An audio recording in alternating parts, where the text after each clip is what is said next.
Queridos irmãos, quando alguém pergunta o que é a igreja ela é a corporação de pessoas regeneradas, ou seja, que nasceram de novo em Cristo Jesus, que ama Jesus e que abraça a missão de Jesus. Isso é a igreja. É o único empreendimento histórico que Jesus prometeu edificar, que Jesus prometeu preservar nessa terra. A igreja, ela é a instituição mais preciosa sobre a terra. É a igreja, pois ela foi comprada pelo precioso sangue de Jesus. Por isso que participar da igreja, trabalhar na igreja para a sua edificação, trabalhar para o crescimento da igreja, é o mais honroso privilégio que podemos ter nessa vida. Quando você é chamado para você fazer parte de uma atividade, uma programação, de alguma parte da igreja, sinta-se honrado e privilegiado, porque você faz parte daqueles que estão colaborando com a edificação e crescimento do corpo de Cristo. A carta de Paulo a Timóteo, ela foi escrita para encorajar líderes, homens e mulheres chamados por Deus a cuidar da igreja de Deus. E esse cuidado, queridos irmãos, é o que nós chamamos de uma guerra do bem, porque é uma batalha você preservar a igreja, você cuidar da igreja. Não é algo que se faz como se estivéssemos num parque de diversão. Você preservar a igreja, você cuidar da igreja, você se preocupar com a santidade da igreja, é algo que se faz em batalhas, com guerras, com lutas, e muitas lutas, É um bom combate, como Paulo diz. Paulo ordena a Timóteo a combater o bom combate da fé. Isso significa defender a igreja nas áreas doutrinárias, defender a igreja nas áreas comportamental, defender a igreja nas áreas administrativas. Por isso que o versículo-chave que resume toda essa mensagem é: escrevo-te estas coisas, esperando e ver-te em breve, para que, se eu tardar, fique ciente de como se deve proceder na casa de Deus, que é a igreja do Deus vivo, coluna e baluarte da verdade.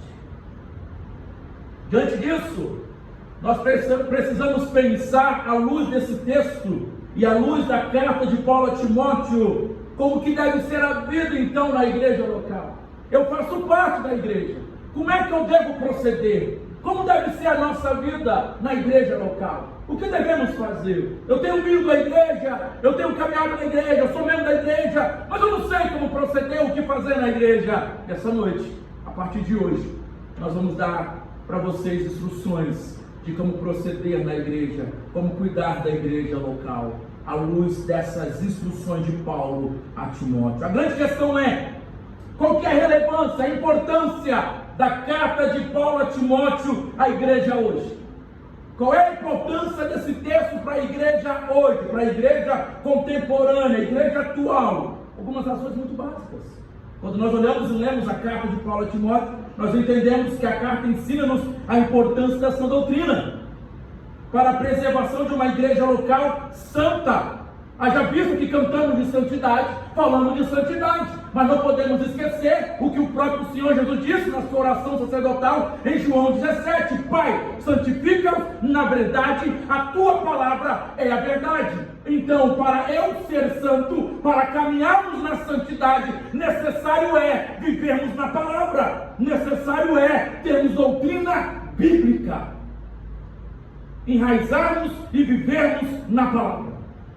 É assim que andamos em santidade, andando na palavra. Santificamos na verdade, a palavra do Senhor é a verdade. A carta também exorta-nos sobre a necessidade de uma igreja ter uma liderança qualificada, uma liderança bíblica, espiritualmente dedicada no cuidar da igreja de Deus.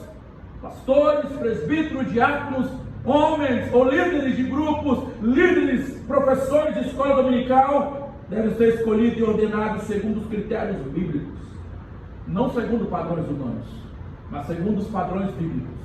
É assim que se escolhe a liderança. A carta me orienta a liderança sobre como pastorear, como cuidar, administrar de uma igreja. Porque toda a igreja precisa cuidar da sua mensagem, o que a igreja prega, o que a igreja ensina, o que a igreja canta, cuidar dos membros e cuidar dos seus ministros.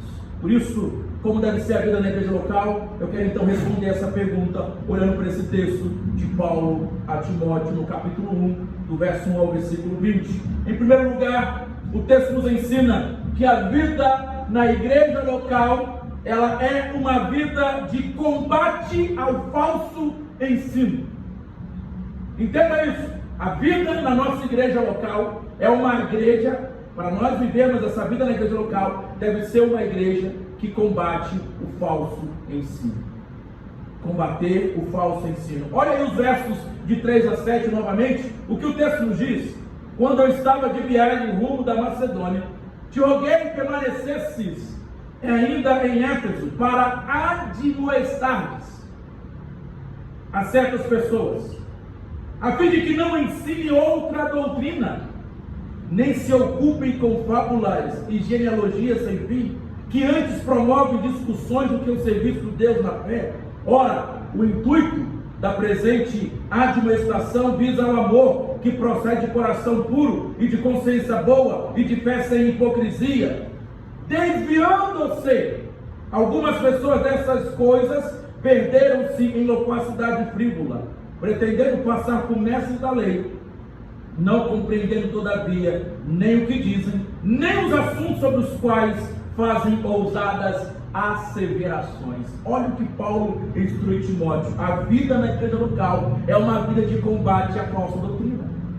Precisamos entender essa verdade, que como cristão, como membros de igreja local, de uma igreja saudável, de uma igreja bíblica, nós temos essa missão, nós temos esse dever de combater os falsos ensinos que tentam adentrar na igreja.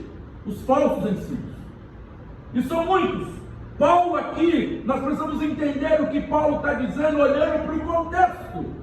Paulo, ele fundou a igreja em Éfeso e pastoreou essa igreja por quase 2 anos. Isso está lá em Atos capítulo 19. Ao encerrar ali o seu ministério, o apóstolo Paulo, queridos irmãos, ele fez uma reunião de despedida com os presbíteros daquela igreja, na cidade de Mileto. De lá, ele adverte aqueles irmãos presbíteros solenemente acerca dos falsos mestres que atacariam a igreja após a sua partida. Em Atos capítulo 20, a partir do verso 29 e 30, Paulo diz exatamente isso, que depois da minha partida surgirão falsos mestres querendo entrar na igreja. Ele diz aos presbíteros que a igreja sempre é atacada por inimigos externos e inimigos internos, porque existe aqueles com capa de ovelha, mas são lobos dentro da igreja. E isso logo aconteceu quando Paulo partiu. Depois que Paulo saiu, Paulo enviou Timóteo então a Éfeso, para que ele impedisse a disseminação desse falso ensino. Por isso que Paulo manda Timóteo para Éfeso. Os falsos mestres não são poucos, mas eles influenciam a muitos, e influencia muita gente a falsa doutrina. Paulo já havia expulsado 2 deles da igreja. Paulo havia expulsado Himeneu e Alexandre. Agora a questão que nós temos que fazer, a pergunta que temos que fazer, mas pastor, quem são os falsos mestres? Quem eles eram? O que eles ensinavam? Os falsos mestres são certas pessoas citadas aqui, Paulo vai citá-las. Eles se desviaram da fé, eles se afastaram da fé, eles deixaram a sã doutrina, deixaram de acreditar na palavra de Deus e se auto-intitularam mestres da lei. Agora somos mestres, agora eu sou pastor, agora eu sou líder. Eu saí da igreja porque tinha lá uma situação, mas agora eu virei doutor, eu virei pastor, eu virei líder. Com falsas mensagens. Se intitulam mestres ou peritos da lei, mas ignoram o sentido da lei. E o que eles ensinam? Ou ensinavam? Eles ensinam outra doutrina que não era a sã doutrina bíblica, a fim de que não ensine. Paulo fala para Timóteo: vai lá, exorta-os para que eles não ensinem outra doutrina. Eles eram pervertidos. Eles queriam perverter a igreja, perverter o ensino da lei de Deus, ensinando lendas, ensinando mitos judaicos, ensinando genealogias familiares sem sentido algum. Eles se ocupavam com fábulas. E qual era o resultado de tudo isso? Tudo isso, queridos irmãos, traziam discussões religiosas e não fé, não obras, não santidade, simplesmente discussões vazias. Por isso, essa mensagem de Paulo, essa exortação, esse ensino de Paulo a Timóteo para que ele colocasse ordem na igreja de Éfeso, é para que eles não ensinassem outras doutrinas, é para que não adentrasse na igreja do Senhor doutrinas erradas. E cabe a nós cristãos sabermos quais são as verdadeiras doutrinas para não cairmos nos erros doutrinários. E queridos irmãos, cá para nós, ouça bem o que eu vou te dizer. Vivemos um momento onde muitas heresias e muitas mensagens de falsos mestres, falsos pastores, têm sido pregadas em muitos contextos religiosos.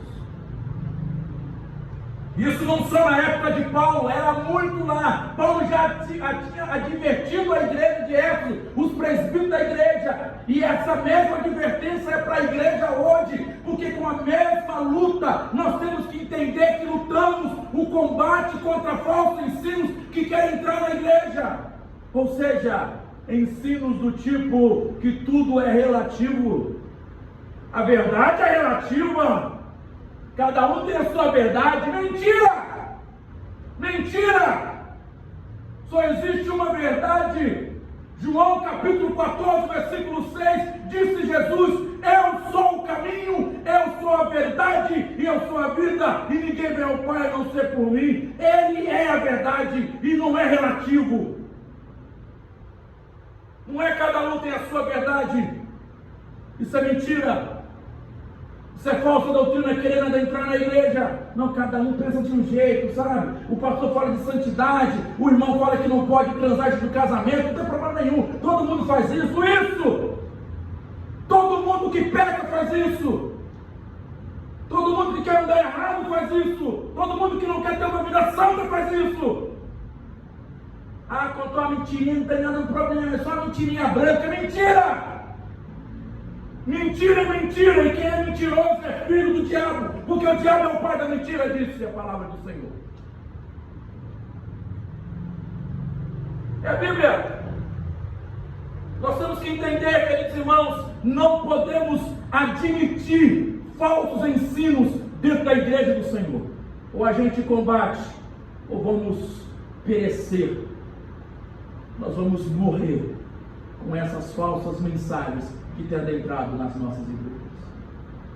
E não pasmem se os seus filhos chegarem em casa com essas ideias também, porque eles vão ouvir isso na televisão, na escola, em todos os contextos. Eles vão ser e serão bombardeados por essas mensagens, por essas ideologias erradas, dizendo que é certo, que é normal, que não vai dar nada, que o amor é livre, você ama quem você quer, mesmo que seja do mesmo sexo.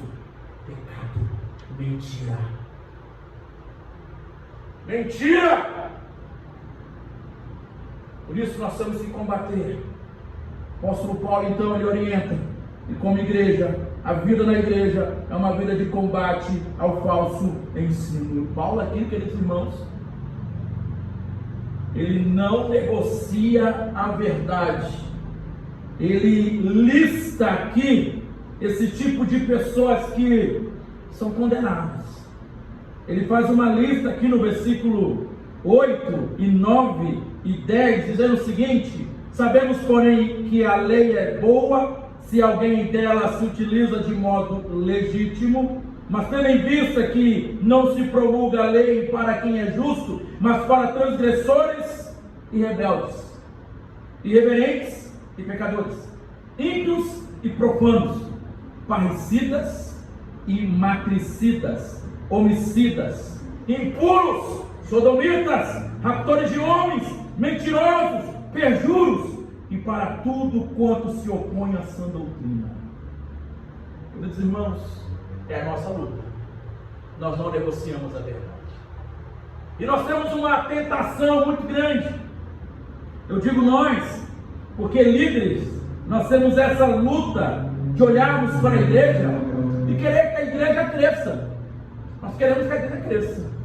Nós queremos que a igreja tenha muita gente. Mas de que maneira? Que tipo de gente? Qualquer um? Vamos aceitar qualquer um, deixa entrar, se torna membro, a igreja está crescendo, está lotando a igreja, vamos ter a igreja lotada de gente. Mas que tipo de gente? O que adianta ter uma igreja cheia de gente, mas de gente vazia de Deus, vazia de vida de Deus, vazia de vida de santidade? Não adianta uma igreja cheia de pessoas, mas pessoas vazias, que não buscam, que não temem, que não honram a Deus. Por isso, nós não podemos cair no erro de querer uma igreja cheia a todo custo. Nós vamos tornar a mensagem mais palatável. Vamos pregar uma mensagem mais gostosinha, mais legalzinha. Vamos pregar uma mensagem mais suave, pastor. Fala mais baixo. Fala mais suave. É muito agressivo.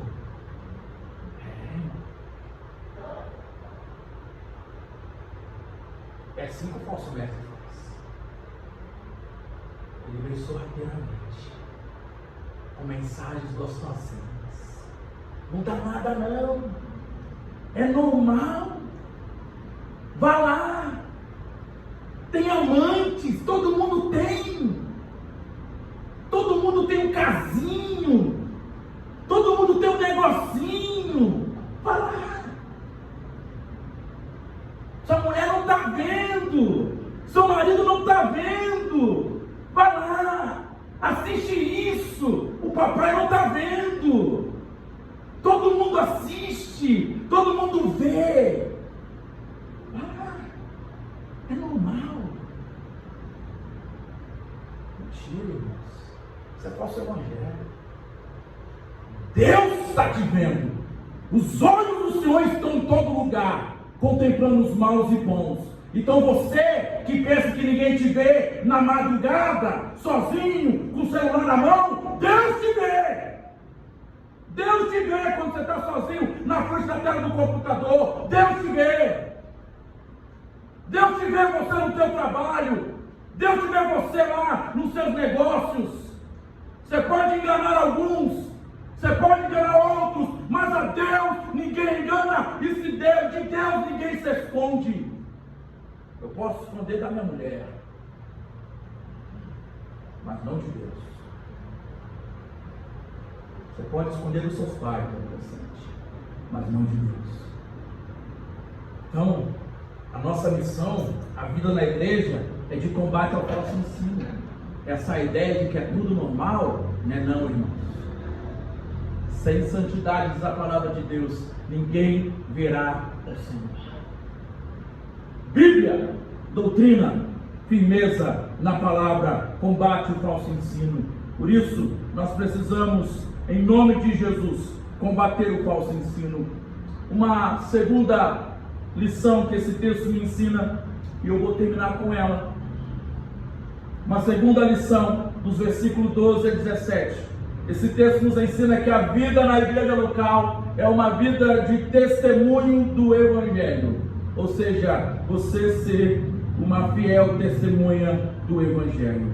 Versículo 12 até o 17, o apóstolo Paulo diz assim: eu sou grato para com aquele que me fortaleceu, Cristo Jesus, nosso Senhor, que me considerou fiel, designando-me para o ministério. A mim que noutro tempo era blasfemo e perseguidor e insolente, mas obtive misericórdia, pois o fiz na ignorância, na incredulidade. Transbordou, porém, a graça de nosso Senhor com a fé e o amor que há em Cristo Jesus. Esta é a palavra e digna de toda aceitação, que Cristo Jesus veio ao mundo para salvar pecadores, dos quais eu sou o primeiro.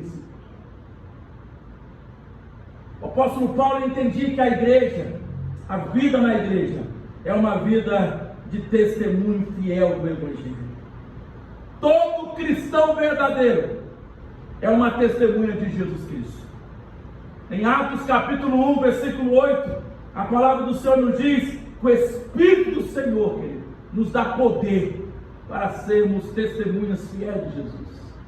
Poder para testemunhar. E o que é testemunhar, pastor? Testemunhar, queridos irmãos, é você falar da salvação que Deus operou na sua vida. É você falar do que Jesus fez na tua vida. Paulo dá o seu testemunho pessoal como prova da eficácia do glorioso Evangelho de Deus. Paulo dá provas aqui que há poder no Evangelho que transforma o mais vil pecador.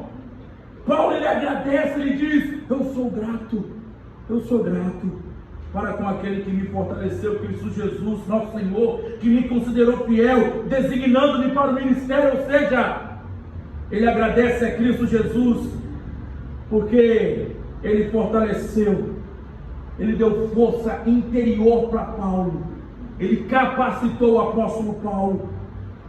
Ele diz: me considerou digno de confiança, me capacitou para ser fiel, me designou para o serviço, me deu um chamado, me deu um ministério, confiou a mim, uma missão de proclamar, uma missão de pregar o Evangelho.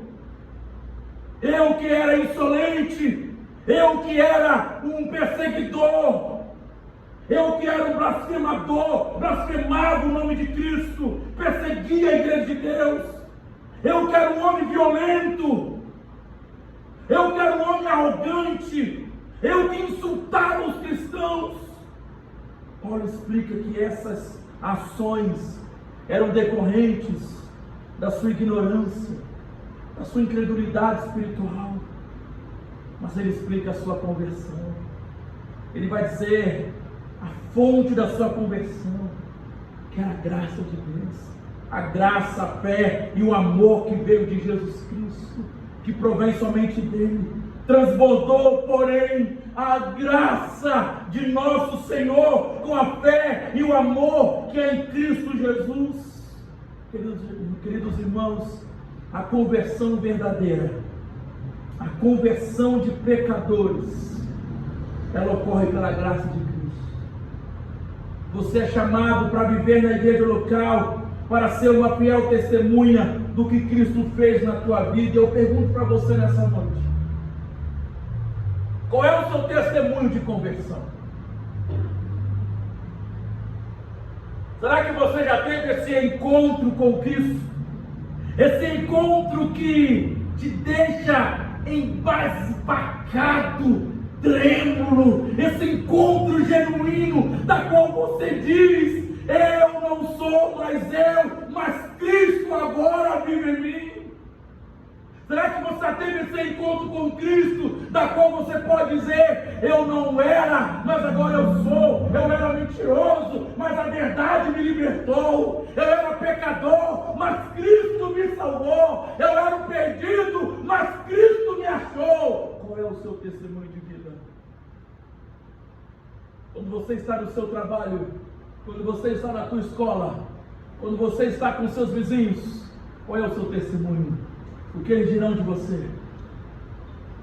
O que eles vão dizer do seu testemunho de vida? O apóstolo Paulo, ele entende o que foi o Evangelho, a graça transformadora.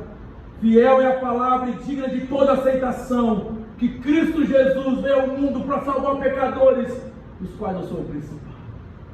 Ele entendia isso. Queridos irmãos, é nossa missão testemunhar do que Cristo fez na nossa vida. E o que Cristo fez na tua vida? O que mudou na sua vida depois que você conheceu Jesus? Qual é a mudança efetiva na tua vida depois que você conheceu a Cristo? Qual é o seu testemunho de vida depois que Jesus entrou no seu coração e mudou a sua vida? É essa a sua mensagem. Esse é a sua mensagem, o seu testemunho de vida cristã. Você testemunhar do que Cristo fez na sua vida, a sua conversão. Você falar com graça, com amor. Você falar com alegria: eu era um pecador, eu era um blasfemo, eu era isso, eu era aquilo, mas Cristo, com o teu amor, Ele veio até mim, Ele me encontrou, Ele me achou. Eu estava perdido, eu estava sozinho, eu estava abandonado, eu não era nada, mas Ele fez tudo em mim. Oh, irmãos, quantas pessoas precisam ouvir essa verdade? Quantas pessoas que estão agora neste mundo perdido, quantas pessoas que estão no seu trabalho perdidas, quantos homens, quantas mulheres, quantos adolescentes, quantas crianças que estão na sua escola, que não conhecem essa verdade que você conhece, que você sabe que pode mudar a vida, mudar a perspectiva, trazer esperança, trazer paz, trazer alegria, trazer conforto. Jesus é esta mensagem, e você deve proclamar e testemunhar do que Ele fez na tua vida, em nome de Jesus. Paulo, ele louva a Deus pela sua conversão, por isso que ele diz assim: ao Rei eterno, imortal, invisível, Deus único, honra e glória pelos séculos dos séculos, amém. Nós temos que louvar a Deus pela nossa conversão. Deus recebe toda a glória pela salvação de Paulo, de modo soberano e irresistível. Deus o escolheu, Deus o chamou, Deus o salvou, assim como a mim, como a cada um de vocês. Ninguém aqui está aqui porque é melhor do que o outro. Estamos aqui porque Jesus nos encontrou perdido e nos colocou na sua igreja para chamarmos um ao outro de irmãos e o mesmo Deus de Pai, de Senhor e de Salvador. Glórias a Deus por isso. Louvamos ao nosso Deus e agradecemos a Ele nessa noite por essa mensagem. Domingo que vem eu continuo trazendo a última parte dessa exposição de como viver na igreja local para a glória de Deus. Em nome de Jesus, eu quero orar por você nessa noite. Quero convidar você, em nome de Jesus, a ficar de pé neste momento. Eu quero orar pela sua vida.